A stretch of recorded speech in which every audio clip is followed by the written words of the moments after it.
بسم اللہ الرحمن الرحیم، السلام علیکم۔ Geo T V net سے ڈاکٹر شاہد مسعود۔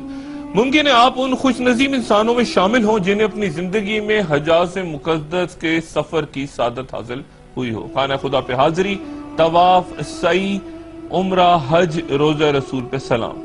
اور ان مقامات کی زیارت جن میں میدان عرفات، منی، مزدلفہ، غار حرا، جبل رحمت، بدر احد کے میدان، صحابہ کرام کی مساجد، جنت البقیع، برگزیدہ شخصیات کے روزے، ایک طویل فہرست ہے ان جگہوں کی جہاں حاضری حجاز مقدس کے سفر کا ایک لازم حصہ تصور ہوتا ہے، اور اگر کسی ایک جگہ جانے کا موقع نہ مل سکے تو کم سے کم یہ حسرت ہر دل میں رہتی ہے کہ آئندہ کبھی بلاوا آیا تو اس سرزمین کے ہر اس حصے، اس گوشے تک جانے کی کوشش کریں گے جن کا ذکر وہاں کا سفر کرتے مسلمان حج و عمرے سے متعلق شائع ہوتی رہنما کتابوں میں پڑھا کرتے ہیں۔ لیکن مدینہ منورہ سے کچھ 400 کلومیٹر شمال مغرب ایک ہزاروں برس سے خاموش، ویران، سنسان علاقہ ایسا ہے جس کا ذکر نہ تو آپ کو کسی حجاز مقدس کے بارے میں رہنما سفری کتاب میں ملے گا، اور نہ ہی کوئی مقامی سعودی باشندہ آپ کو وہاں تک لے جانے پہ آسانی سے رضامند دستیاب ہو سکے گا۔ روایت ہے کہ غزوہ تبوک سے واپسی پر رسول اللہ صلی اللہ علیہ وآلہ وسلم جب اس مقام سے گزرے تو انہیں مقامی بدو قبائلیوں نے ایک نزدیکی کنویں کا پانی پیش کیا۔ آپ صلی اللہ علیہ وآلہ وسلم نے اپنے ساتھیوں کو یہاں کا پانی پینے سے روکتے اس علاقے سے جلد روانہ ہو جانے کا حکم دیا، کیونکہ یہ علاقہ مدائن صالح کہلاتا، وہ ویرانہ ہے جہاں قوم سمود پہ اللہ تعالیٰ کا عذاب نازل ہوا تھا، اس قوم پہ جس نے اللہ کے بھیجے پیغمبر حضرت صالح علیہ السلام کا کہا ماننے سے انکار کیا تھا، تمسخر اڑایا تھا اور نافرمانی کی تھی۔ اور اسے قطع نظر کہ آج اقوام متحدہ کے ذیلی ادارے یونیسکو کی جانب سے سعودی سرزمین پہ موجود یہ واحد آثار قدیمہ ہیں جنہیں ورلڈ ہیریٹیج پراپرٹیز کی فہرست میں شامل کیا گیا ہے، یہ کہنا دشوار ہے کہ وہاں مہذب دنیا کے کتنے سائنسدان، دانشور، محققین، ماہرین سخت سعودی ریاستی قوانین کے باعث پہنچنے کے قابل ہو پاتے ہیں یا نہیں، کیونکہ رستے میں آپ کو بیان کر دیا جاتا ہے کہ اس مقام سے آگے فلم بندی یا تصویر کشی بھی منع ہے، اور یہ کہ غروب آفتاب سے پہلے اس علاقے سے باہر نکلنا یقینی بنا لیجیے۔ مدائن صالح، ان پہاڑوں کو غور سے دیکھیے اور قرآن شریف کی سورہ اعراف کی 73ویں آیت دہرائیے کہ اللہ تعالیٰ یہاں آباد انسانوں کو ان الفاظ میں مخاطب فرماتے ہیں کہ یہ بات ذہن نشین رکھو کہ اللہ تعالیٰ نے تمہیں قوم عاد کی ہلاکت کے بعد جانشین بنایا ہے اور تمہیں اس علاقے میں آباد کیا ہے۔ تم میدانی علاقے میں بڑے بڑے محل بناتے ہو اور پہاڑوں کو تراش خراش کے گھر تعمیر کر لیتے ہو، تو اللہ تعالیٰ کی ان نعمتوں کو یاد رکھو اور زمین میں فساد نہ کرتے پھرو۔ قوم سمود کا ذکر قرآن شریف کی 9 سورتوں میں، اور تاریخ کی تقریباً تمام مسند روایتیں انہیں سامی قوم کی ایک شاخ بیان کرتی عرب بائدہ یعنی ہلاک شدہ عربی نسلوں میں سے ایک کہتی ہیں۔ زمانے کا تعین ناممکن ہے، لیکن یہ بات یقینی ہے کہ اس قوم کا زمانہ حضرت ابراہیم علیہ السلام سے بہت پہلے کا تھا،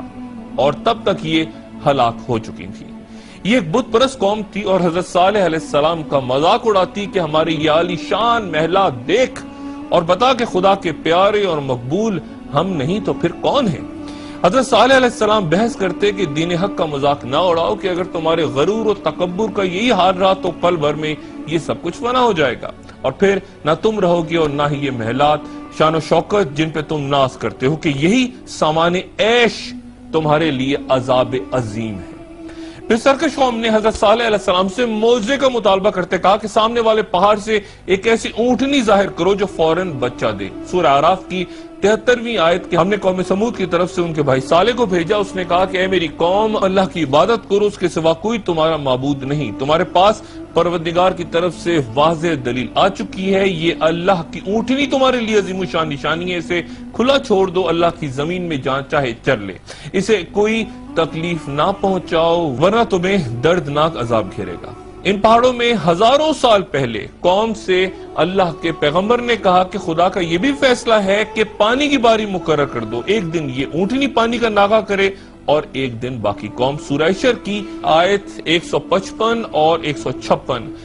کہ حضرت صالح علیہ السلام سے فرمایا کہ یہ ایک اونٹنی ہے جو اپنی باری پہ پانی پیے گی اور تمہیں بھی ایک متعین دن پانی پینا ہوگا، اسے برے ارادے سے ہاتھ نہ لگانا ورنہ تمہیں ایک بڑا عذاب آ گھیرے گا۔ ابتدا میں لوگ اس اونٹنی کو پیار کرتے اور اس کے دودھ اور پھر تیار ہوتے مکھن اور گھی کو جمع کر کے دوسرے علاقوں میں جا کے فروخت کرتے، لیکن پھر وہ ایک دن کی پابندی سے بیزار ہونے لگے اور انہوں نے اونٹنی کو زخمی کر کے مار ڈالا۔ اونٹنی کا بچہ چیختا چلاتا اسی پہاڑ کے پتھر میں جا غائب ہوا جہاں سے اونٹنی نکلی تھی۔ اور پھر سورہ ہود کی آیات کی حضرت صالح علیہ السلام نے فرمایا کہ 3 دن تک اپنے گھروں کے مزے لوٹ لو، یہ وعدہ جھوٹا نہیں۔ پھر ہمارے فیصلے کا وقت آ پہنچا تو ہم نے صالح اور ان پر ایمان لانے والوں کو اپنی رحمت کے ساتھ اس دن کی رسوائی اور ذلت سے محفوظ رکھا۔ بلا شبہ تیرا رب ہی قوت و غلبے والا ہے۔ آخرکار ان ظالموں کو ایک زبردست چیخ نے اپنی گرفت میں لے لیا اور وہ گھروں میں ہی ڈھیر ہو گئے۔ یوں محسوس ہوتا تھا کہ وہ کبھی یہاں آباد ہی نہیں ہوئے۔ قوم سمود نے اپنے رب کی نافرمانی کی اور قوم سمود بھی فنا ہو گئی۔ قانون قدرت سب قوموں کے لیے یکساں ہے اور جب اس کا کوڑا برستا ہے تو آنے والی نسلوں کے لیے نشان عبرت چھوڑ جاتا ہے۔ سب قوموں کے لیے یکساں، لیکن مسلمان بھی بنی اسرائیل کی طرح خود کو اللہ تعالیٰ کی برگزیدہ قوم سمجھتے، یہ یقین رکھتے ہیں کہ اس کارگاہ حیات میں